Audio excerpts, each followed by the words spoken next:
മോഹൻലാൽ നായകനെ വേഷമിട്ട് വരാനിരിക്കുന്ന ചിത്രമാണ് ബറോസ്. സംവിധായകനായി മോഹൻലാൽ അരങ്ങേറ്റം കുറിക്കുന്ന ചിത്രം എന്നൊരു പ്രത്യേകതയും ബറോസിനുണ്ട്. അതിനാൽ പ്രേക്ഷകർ ആകാംക്ഷയോടെ കാത്തിരിക്കുന്ന ചിത്രവുമാണ് ബറോസ്. ബറോസിന്റെ പുതിയൊരു അപ്ഡേറ്റ് ആണ് ചർച്ചയാകുന്നത്. ബറോസിന്റെ റിലീസ് സെപ്റ്റംബർ 12-നാണ്. എന്നാൽ മോഹൻലാലിന്റെ ബറോസ് സിനിമയുടെ ട്രെയിലർ സെപ്റ്റംബർ 6-നായിരിക്കും പുറത്തുവിടുക എന്ന് അപ്ഡേറ്റ്. ഛായാഗ്രഹണം നിർവഹിച്ചിരിക്കുന്നത് സന്തോഷ് ശിവനാണ്.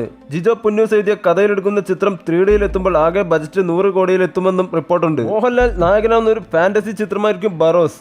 മാർക്ക് കില്ലിനും ലിഡിയ നാദസ്വരവും സംഗീതം പകരുമ്പോൾ നായകനായ മോഹൻലാലിന്റെ ബറോസ് കഥാപാത്രത്തിന് 300 വയസ്സെന്നാണ് റിപ്പോർട്ടുകൾ. അതേസമയം മോഹൻലാലിൻ്റെതായി പ്രേക്ഷകർ ആകാംക്ഷയോടെ കാത്തിരിക്കുന്ന ചിത്രം L360 ചിത്രീകരണം പുരോഗമിക്കുകയാണ്.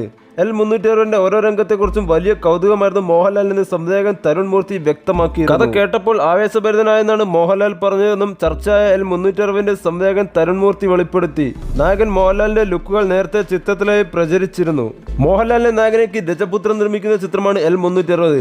L360 മോഹൻലാൽ അവതരിപ്പിക്കുന്ന കഥാപാത്രം പത്തനംതിട്ട ജില്ലയിലെ റാന്നിയിലെ ഒരു സാധാരണക്കാരനാണ്. മോഹൻലാൽ ഒരു റിയലിസ്റ്റിക് കഥാപാത്രത്തെ L360 അവതരിപ്പിക്കുന്നതാണ് ചിത്രത്തിന്റെ സുപ്രധാന പ്രത്യേകത. തരുൺ മൂർത്തിയുടെ L360 സിനിമയുടെ സാധാരണ മനുഷ്യരുടെ അവരുടെ ജീവിതത്തെ പ്രധാനമായും ഫോക്കസ് ചെയ്യുന്ന ഒന്നായിരിക്കുമെന്നാണ് റിപ്പോർട്ട്.